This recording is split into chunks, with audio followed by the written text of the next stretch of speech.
Picture this. It's Friday afternoon. The last fiber run on the site is spliced. You plug in the tester, the first test passes, all green. Time to go home. And 3 months later, the phone rings. The link collapses under load, nobody knows why, and everyone is looking at you. That is exactly what today is about. Hi, and welcome. Great that you are tuning in.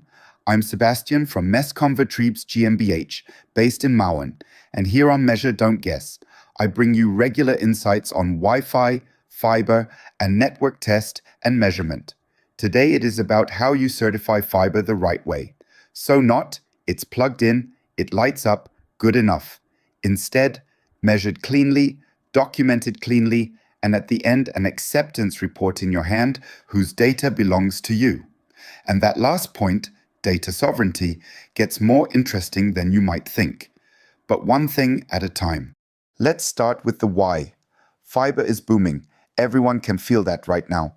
In Germany, by the end of 2024, nearly 1 in 2 households already has fiber at the curb, around 49%. But actively connected and in service is only about 1 in 4. That is a huge gap. And in that gap sits a lot of fiber that has been laid, but still has to be accepted, documented, and activated. And this acceptance is exactly the moment that decides whether your installation becomes a reliable network or an expensive boomerang. Because too much attenuation, a dirty connector endface, or a bad splice rarely shows up right away. In the first check, everything runs. In operation, the link then drops under load, or the throughput collapses as soon as utilization rises. Whoever accepts without a clean measurement just pushes the problem into the future, where it gets a lot more expensive. Another site visit, troubleshooting in a live network, and in the worst case, a warranty claim. A documented acceptance measurement turns that around. It is your proof to the client that the link meets the required values. And it is your safeguard when someone later asks whether the fiber was sound from the start. Without a measurement report, there is no solid acceptance, only a promise. Now to the craft. In fiber certification, we distinguish 2 levels, Tier 1 and Tier 2. Tier 1 is the baseline. Picture a flashlight at one end of the fiber and a very precise light meter at the other end. Technically, that is called OLTS, a light source plus a power meter. You measure how much light arrives at the far end, so the insertion loss of the whole link, plus length and polarity. The question Tier 1 answers is simple.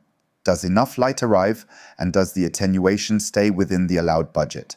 It is quick, and under the standards TIA 5, 6, 8 and ISO 14763-3, it is the mandatory measurement for acceptance. Tier 2 goes deeper. The tool is called OTDR.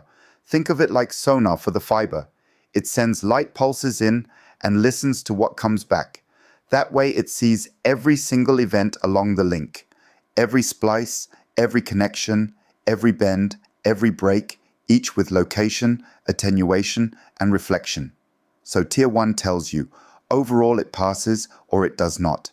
Tier 2 additionally tells you, and there, at meter 320, sits a splice that swallows too much. In data centers and with carriers, the OTDR measurement is often even required by contract. The rule of thumb, Tier 1 is the must, Tier 2 is the extra that quickly becomes a must in demanding projects. So, and now comes the point where most measurements actually fail, and it is not the technology, it is dirt. The most common cause of bad readings is not a material defect, but a fingerprint or a single grain of dust on the connector end face. That alone is enough to drive attenuation and reflection up. And here is the nasty part. The dirt can even burn into the fiber as you plug it in. It is estimated that up to half of all network problems trace back to contaminated connectors. There is even a dedicated standard for this. IEC 6 1300-3-5. It sets clear pass and fail criteria for the end face. In practice, you take a video microscope. On the FiberXpert, for example, the P5000i. Look at every end face and let it grade automatically to the standard. And the one rule you should remember goes like this: inspect, clean, inspect again, and only then connect.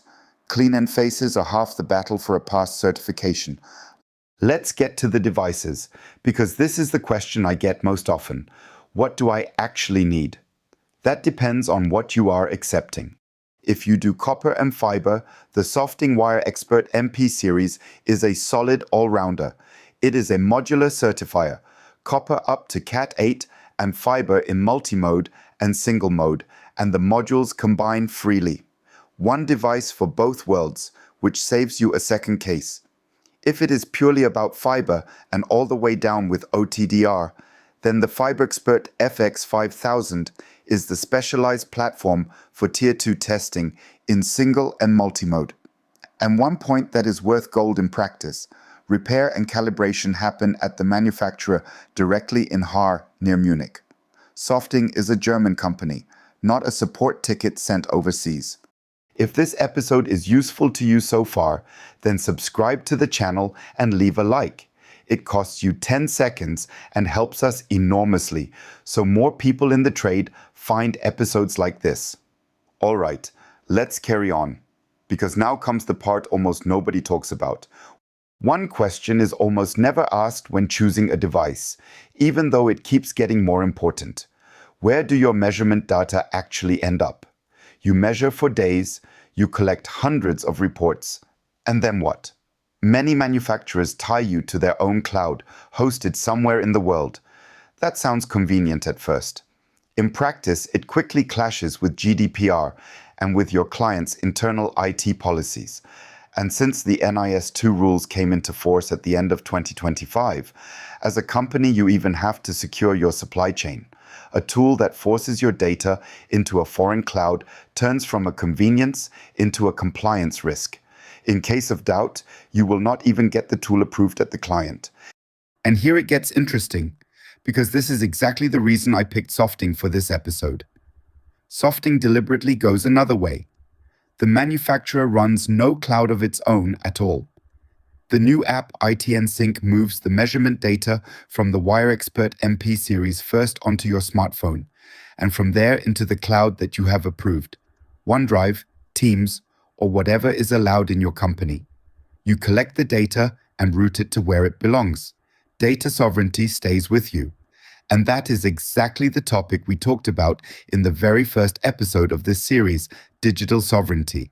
Back then it was about clouds and software. Today you can see it reaches all the way down into the single fiber link and into the question of who owns your measurement report. That leaves the last step, and it is one people like to underrate: documentation. A reading is only worth as much as what you make of it. With the export software, you combine the measurements into professional acceptance reports with all the graphs, which you hand to the client as proof. That turns a collection of numbers into a solid document. And because test equipment is only as good as the hand that operates it, with the NICE F seminar, Softing offers a one-day course where you learn to run Tier 1 and Tier 2 measurements confidently, recognize fault patterns, and produce standard compliant reports right on real fiber links. It is also available as an in-house training at your own site. Especially if you have a team that is just growing into fiber, this is the fastest route to clean work. So, let's sum up. Fiber certification is not an annoying checkbox. At the end of the site work, it is your insurance against expensive surprises. Tier 1 proves that enough light arrives. Tier 2 shows you where it is stuck. End-face inspection prevents the most common faults in the first place. And with the certainty that your measurement data belongs to you, acceptance becomes a real proof of quality. Or in short, entirely in the spirit of this series: measure, don't guess. If you are looking for the right fiber test equipment for a specific project, or simply want honest advice on which device fits your job, then come by and see us at mescom.de. We take you from the power meter to the OTDR platform. And if you want to bring your team up to certification level, the NICE F seminar is the direct way there. If you enjoyed this episode, subscribe to the channel and leave a like so you don't miss the next one. Thanks for listening, and until next time, your Sebastian from Messcom.